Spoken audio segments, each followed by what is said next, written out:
Hey VC, it's Danny. It's been a while. Wanted to come on, make a video as a response to Andrew over at Tales from the Crates VC playlist. I think it's a great idea for a video. I think it's kind of bound to become a classic format for the VC. I know I would like to make another and do another. I had a lot of fun putting this one together. Kind of loosely themed around the times we're living through, kind of just followed my gut. Went deep. I'm worried that it won't have mass appeal because I just really went for the songs I wanted, but I'm hoping that, in the specific we'll find the general. So anyway, Andrew, great idea for videos. Sorry it took me a little while to get this one together, but happy to be putting it out there. I'll put a link below to the YouTube playlist I made. Yeah, and here we go. So, first up, just we've got the Pentangles here, their first record, and so I've got the first track on Pentangles' first record, Let No Man Steal Your Time. This is just kind of, what I was listening to when I started thinking of putting this playlist together, and the pun on time, spelled Thyme, but very much using the homonym for time in the meaning of the song, and it just seems so appropriate for the times that we're living through and having so much time on my hands lately, but also having all these new responsibilities as we adjust to the new normal, and it just felt right. It felt appropriate. It's a lovely song. It's an incredible song from a fantastic album. So, that was how I decided to kick it off. I'll just be up front. This is a pretty down tempo, relatively folky kind of mix. I'll try to make a more upbeat one in the future, but this is just where I'm at right now. So next up is Inflammatory Writ from Joanna Newsom's The Milk-Eyed Mender, her first album, and one of my favorites by her still. I still pull this album out a lot, and I'm kind of always struck by her songwriting, her lyric craft, how strange and particular her lyrics are. And Inflammatory Writ is about it's about writing, expressing feelings, whether or not you're having those feelings, and kind of what you present and what you hold back. And all of her songs kind of reveal themselves in a new light every time I listen to them, and whatever is happening in my life seems to inform my interpretation, and it just felt really appropriate. I was going to pick Bridges and Balloons from this record because I have a special connection to that song, Bridges and Balloons. But I think Inflammatory Writ's just better for the mix. But when I first heard about Joanna Newsom, I was working in New York, and one of the guys I worked with handed me a CD, and he said, "You need to listen to this record." And so I popped it into my Discman, hopped on the subway because I was going downtown to see the Decemberists play. So I had time to listen to the first track, which is Bridges and Balloons. And it knocked me, just blew me away. And so I repeated the song because it was just so good I had to listen to it again. And I got off the subway and I walked to the venue. It was a show at the Bowery Ballroom, going to see the Decemberists. And I think it was the first time I'd seen them, and this band Clear Lake was playing. And so, but before that band started, I pulled out my Discman, I handed it over to my friend Ron, who was there with me, and I said, "You have to listen to this song." And he listened to it, and he loved it. Then Clear Lake started, the show started. It was an amazing show, just incredible. And at the first encore, Colin Malloy, the lead singer of the Decemberists, walked out with just an acoustic guitar and covered Bridges and Balloons by Joanna Newsom. And so, it was just this incredible, perfect, magical night in my music fandom. And so I almost picked that song, but like I said, Inflammatory Writ just feels a little bit more right, and works better with the mix and was more what I wanted to say with the mix, but I can never pull this album out without thinking about that story, so I just figured I'd tell it. Next up on the list, a B-side from this Bonnie Prince Billy single. The single's Lay in Love, and the song is called Señor. And it's a very spare track. It's just Will Oldham and his guitar.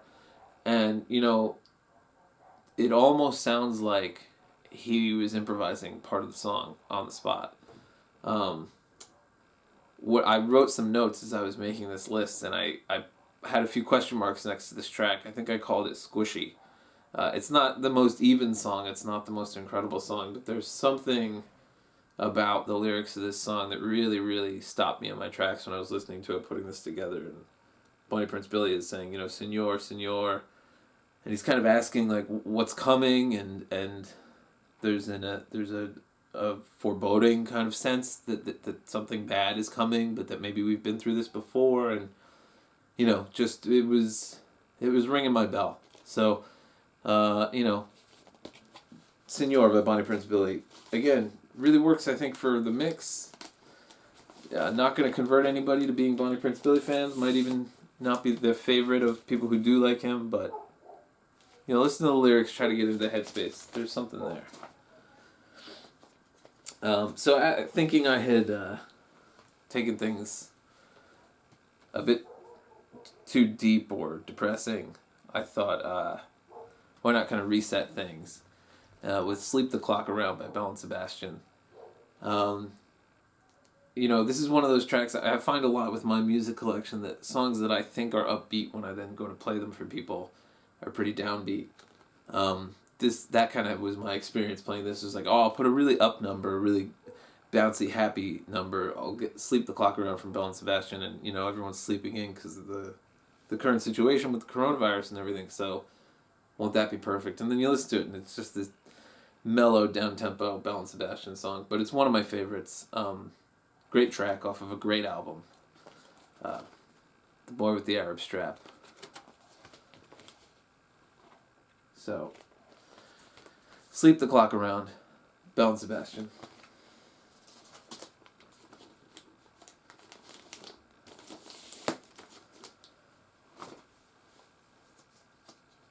And so up until that point, I'd had some loose associations for why I was picking the songs. At this point, though, my gut just kind of took over. I have to double check the track listing here. Excuse me. Yeah, and I was just kind of on autopilot. But this one, Elvis Perkins, the album is called I Obeyed, and the song I picked is On Rotation Moses. And this album is just, it's a very homebrewed album. It's a very bedroom album, if you know what I mean. It sounds like Elvis Perkins sitting in a studio, recording overdubs and kind of building songs that way. And it has this very heady, very spacey, but inward, you know, it's less like a journey out into the cosmos as like a journey into the cosmos of the mind, is the best way I can describe it. Lots of abstract lyrics. I don't think I've necessarily parsed the meaning of all of these words, all of these songs, but this felt like the right thing. So, On Rotation Moses. Or no, I'm sorry. I didn't put On Rotation Moses on. I put I Came for Fire. I Came for Fire. On Rotation Moses is the first track on this album, and also a really great track. But excuse me, speaking about the wrong track, but the whole album has a very similar vibe. So I Came for Fire by Elvis Perkins on the album I Obeyed.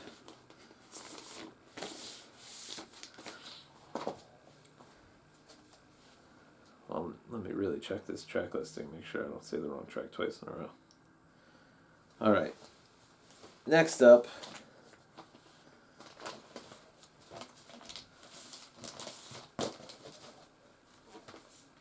I think, thinking about the Joanna Newsom story, and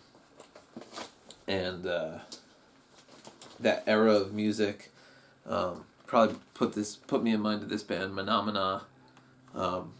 This is a Vinyl Me Please pressing. I have an original pressing. It's a phenomenal gatefold with art by Craig Thompson. But this is basically an exact replica, and my original pressing is back in New Jersey. So, I mean, in terms of album artwork, it's pretty incredible. There's a die-cut wheel. You can spin, you get different expressions and all the song titles. So, the one I went with was Wet and Rusting. Mahna Mahna is an interesting band. I was going to see a band called The Long Winters, and Mahna Mahna was opening, and John Roderick, the lead singer of The Long Winters, was running the merch table, and he was somebody who I considered a very intelligent person, and he was like, "Do you know the band Mahna Mahna?" Because I recognized the artwork by Craig Thompson. I was looking at this album, and I was like, "Oh, Craig Thompson." And he was like, "Oh, do you know the band?" And I said, "No, I don't know the band." He said, "Well, you should get upstairs and go listen to them. They're the smartest people I know." And I was like, "Oh, that's really interesting." So my brother and I were at the show together. We went upstairs, we watched the band. It was a really, really particular set, like alto sax and drum and looping and I think the show totally grabbed me, totally held my interest. The album I really fell in love with. So Mahna Mahna, I forget his last name, but one of the guys in the band, Daniel, wrote the proprietary software that allowed him to loop and create tracks live, I guess. And the band would use this to create libraries of loops that they themselves had played, and then layer them and create songs out of these loops that they created themselves. So the live show, it turns out, was a recreation of this thing that they'd made through loops, and the albums have this very particular sound because it's all live instrumentation, but it's been looped and then layered, and so the band just has this very internal logic and a rhythmic churning kind of throughout the music and through the band and even in the artwork, and it's just a very particular package. I think one of the kind of unsung heroes of 2000s indie rock. Yeah, was really, really pleased when I signed up for Vinyl Me Please a while ago, and this turned out to be the next record I was receiving. The album's called Friend or Foe. The band is called Mahna Mahna.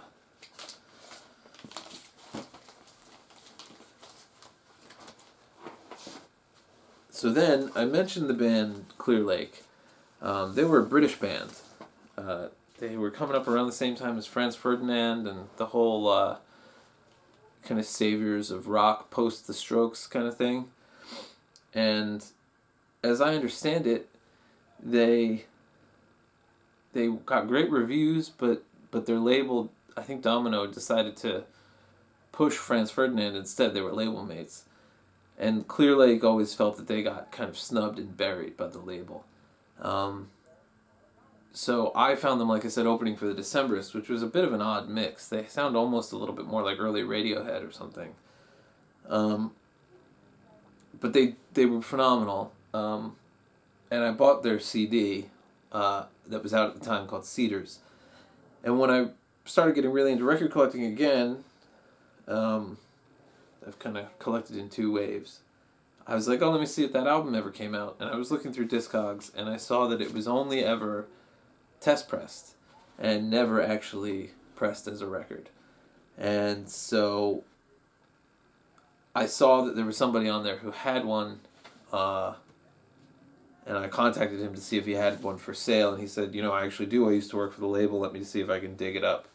And I paid, at the time, what was the most I'd ever paid for a record to get this test pressing. Let me take it out of the sleeve here. Of Clear Lake's Cedars, which is a great record. It got something like a 9.3 on Pitchfork and just never took off. Even though I'm pretty sure that's the same score that Pitchfork gave the Arcade Fire, which skyrocketed the Arcade Fire's fame. They're an interesting band, you know. I mean, I don't think that they're like necessarily these lost geniuses that everyone should know about that no one talks about, but they're certainly a band that did not get their due. So this is just a brown paper sleeve, you know. I wrote Cedars, Domino, Test Press, 33 RPM. Yeah, and it's kind of a cool thing to have. Like I said, it was the first time I'd gone to see the Decemberists. This was the first opener then that, you know, I was made it a point to see openers, but this was kind of the beginning of that, and it solidified me wanting to do that. And the music. I picked a song called Trees in the City. It was really kind of... There's a melancholy feeling to the whole album, but this is a moment of sunlight kind of breaking out. And this is really pretty melody, but still kind of a down, foggy feeling. And it's just a lot of imagery of walking through the city and seeing that trees are still growing and being surprised that anything green could still be growing in the middle of all this smog and fog and you know, being forced to take walks with my family just with what's immediately around. There's some semi-industrial stuff near me, and so that's kind of what we end up walking past. And so, you know, the idea of greenery sprouting in the middle of a lot of cement just kind of really reverberated with me, I guess. So, Cedars is the album. Clear Lake is the band. Trees in the City is the track. So moving on from there, since I have the Decemberist connection, I thought I need to play a Decemberist song. And I chose Lake Song off of What a Terrible World, What a Beautiful World. Also an appropriate title. Lake Song, for me, is the fullest expression of Colin Malloy, the lead singer of the Decemberists and the songwriter, of his Van Morrison fandom. It's his most straightforward attempt at writing something that sounds like an Astral Week song, which is not necessarily to say that it sounds like an Astral Week song, but it certainly does for a Decemberist song. This is signed by the band, came in a box set. And the Decemberists spent so much of their time early in their career, the Collins songwriting in particular, that focused on character songs or songs about being lost at sea or set deeply in the past. And this is just an earnest, straightforward love song. And it's really beautiful. I think it's one of the most poetic things Colin's ever written. I think it's one of the most confident things he's ever written. I think it's one of the best songs the Decemberists have ever made. And I think, you know, for an album that came out in the last 5 years, just barely, it came out in 2015, one of the great tracks that I don't necessarily hear people talking about. So Lake Song by the Decemberists.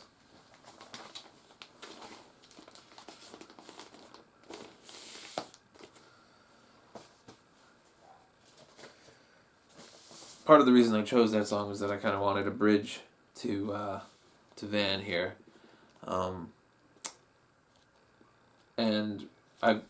This is the one track on the playlist where I actually have substituted a live video instead of the album cut, just because the YouTube video, not in sound quality but in quality of performance, of Van Morrison and the Chieftains performing Raglan Road is just so, I don't know how to put it into words. It's too good. I couldn't leave it off. Van is sat behind the drums, sloppily loping along this perfect drum beat and singing one of the great Irish folk songs originated by Luke Kelly of the Dubliners, and for me this is one of the other definitive version of the song.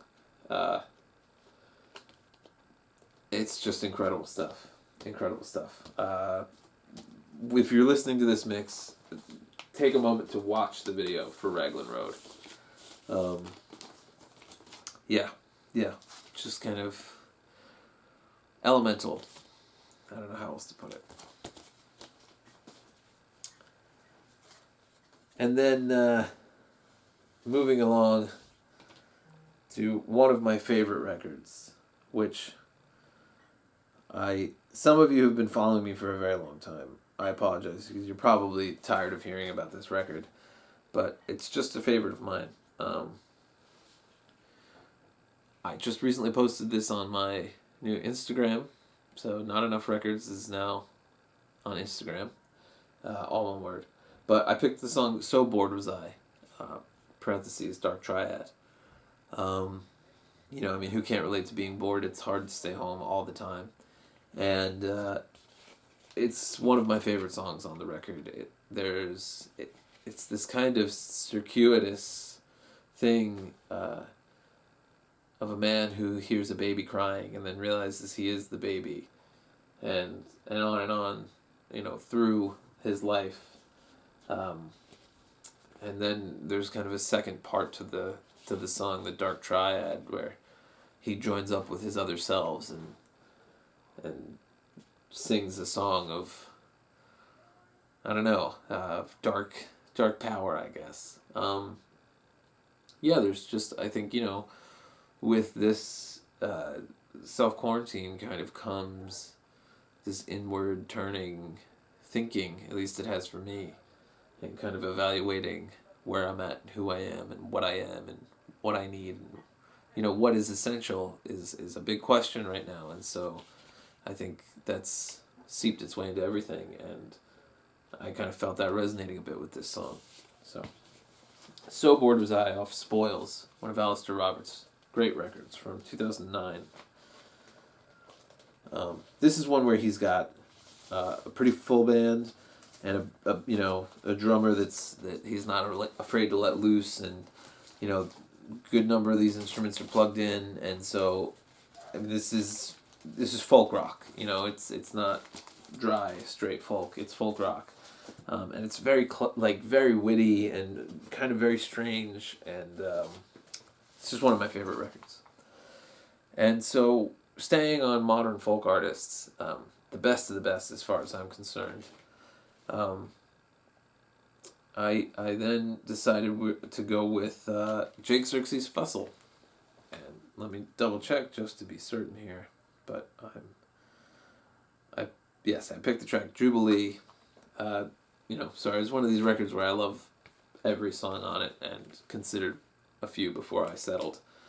But Jubilee, which it says here is adapted from Gene Ritchie's version, and just a classic traditional American folk song. I wanted something joyous. This mix has been so in my head, and I kind of wanted to come out of that internal place and end on a high note. So many mixes and so many records, I think, put all the good stuff up front and end down as a reprieve. I think sometimes it's nice to make you work, and then you get to come out into the sunset at the end of a long day. I don't know. Anyway, Jake Xerxes Fussell, this is his latest album, Out of Sight. He's the son of a folk family. His father was a folk art curator, collector, worked with museums and colleges. I think his mother was somehow involved in that world, possibly a musician. He kind of was mentored by Precious Bryant as a young kid. He's just an incredible guitar player. He plays a Telecaster, he plays a fingerpicked, plays almost all traditional songs, but he's not a traditionalist, he's not trying to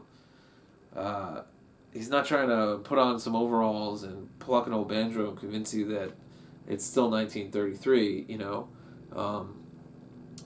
it's just phenomenal record all the way through, and Jubilee is a great track.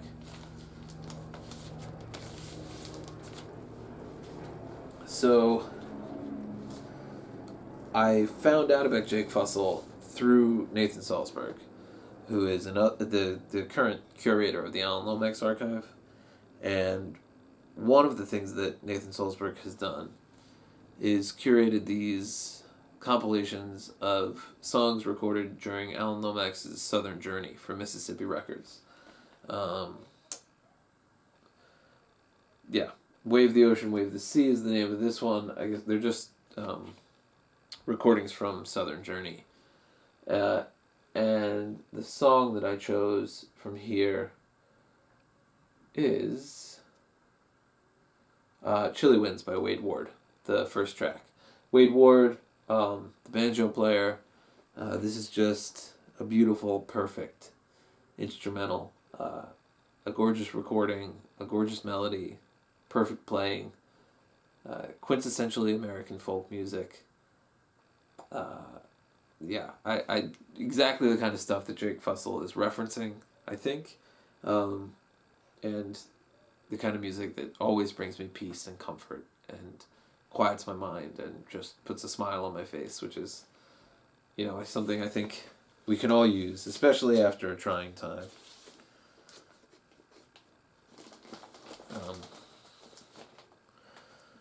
So this next one, it's not necessarily on theme.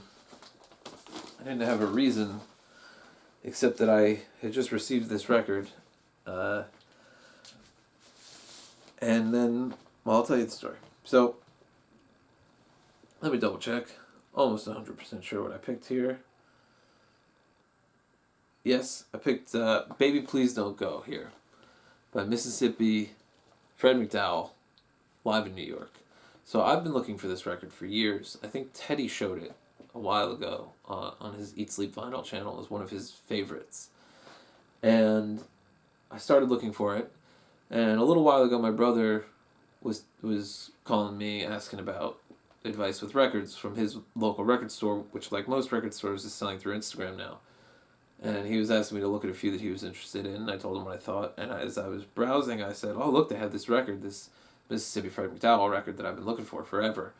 And he was like, oh, are you going to get it? And I was like, I don't need to be buying records right now. I've been trying to cut back on buying records. It's another reason I haven't been making videos. I can't really be all in on the VC and not collect. I haven't figured out how to do that yet. So anyway, about a week later, this record just shows up on my doorstep. My brother decided to just buy it for me, which was great, incredibly generous of him, really, really cool of him. And so I'm sitting here listening to this record, and I start researching the record. And as I do more and more research, I find a blog of the guy who recorded it. And turns out he borrowed all the recording equipment from his radio station at his college, and didn't really have too much experience other than recording a few bands, like college bands, at the local radio station. And then he slapped a mic in front of the amp and he tied a mic to the mic stand and he recorded this show. He started a record label, put this record out, went on and on. That led to a career in producing, and it turns out that it's actually a guy that had come to speak to my class when I was in college, and that my friend and I had gone up and spoken to. And it just, I was reading this blog, and then all of a sudden this name pops up, and I'm like, this is a person I've met, It was just strange. It was one of these small world kind of moments. This album was recorded in New York. My brother bought it in New York and shipped it out here to California to me. And this guy actually is out here in California now. I think he has an office not too far from where I live. So it was just a bizarre coincidence, and I couldn't get it off my mind. I've been listening to the record more or less nonstop, so I had to put it on there. On top of the fact that it's just a phenomenal version. I mean, incredible show. He passed away, sadly, a few months after this show, but you would never know it from the recording. The performance is incredible, and it's the last track on the record. It just sounds like he's all the way warmed up, and he's just killing it. I have some momentum going there, just perfect blues, and I had to keep that going somehow. So the last thing that popped to mind was Walkin' the Blues by Champion Jack Dupree. Got this one on Atlantic here. Blues from the Gutter, name of the album. Walkin' the Blues. It's just this, I guess it's a shuffle, and it's just Champion Jack Dupree playing this incredible piano shuffle and tapping his feet, keep this to make the beat, but it's a walking sound and kind of I don't know, just tossing out these like little phrases and jokes, and And it just feels and sounds very much like what it's felt like and sounded like to walk around the neighborhood and everyone's home. And so all of a sudden, everyone's saying hi to everybody all the time. Even though we're supposed to be keeping separate, and we are, you're still, at least we have been, walking around to get some exercise, and all of a sudden there's a neighbor in every yard, and somebody waving from everywhere. And something about the song just really captured that. On top of which, it's an incredible song. TB Blues, Can't Kick the Habit, Junkers Blues. I mean, this is a Stacko Lee. This is a down and incredible blues record. But it starts with this really wonderful song, which I think was a bit of a hit for Jack Dupree. So, yeah, again, like I said, ending on a high note as much as we can. And then here we go. And I think with this song, I break the 60-minute rule. I apologize. I am terrified to see what kind of rule I break in the length of this video. But I had to go with this track. It's just too good. The problem with building up to the end of a mix is, what do you end it with? And I cheated a little bit because this is the end track on this compilation. So somebody else already made this choice, and I stole their choice. But I picked 22nd Century by Nina Simone from this compilation out on Mississippi Records, or Cairo Records, excuse me, Mississippi Records Soul imprint, Cairo Records. Freedom for the Stallion, American Soul Music, 1952 to 1976.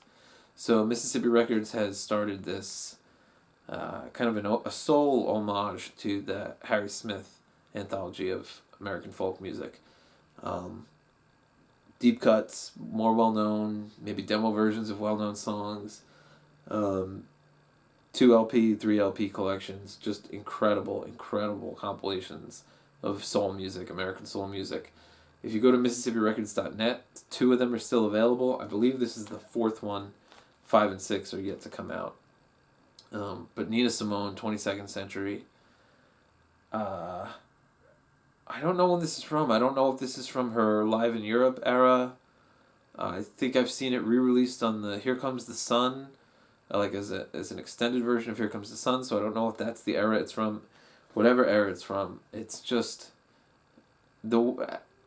Epic is so overused that I hesitate to use it, but epic is the only way to describe this song. It's larger than life. And it just... It captures awe, I think, and power and looming something, that powerful feeling that the future is coming and bringing change, and that's powerful and violent for everyone, and that all of us don't really know what it will be, and Nina Simone just kind of sings through that feeling, making all these bold declarations about what the future will be like in the 22nd century, and it's just, hair on end kind of electrifying music. And I couldn't think of any other way to end the mix that would be as powerful, so I chose this. Nina Simone, 22nd Century. That's my, if you don't listen to anything else on this mix, listen to that song. Yeah, so there you go. Probably on the long side like every video I make. I'm going to try to make some shorter ones soon now that I do have a bit of time. Andrew, great idea. Hopefully I'll make another one. Hopefully it won't be such a down mix, but there you go. It is what it is. Hope you guys enjoy it, and I'll see you soon. Bye-bye.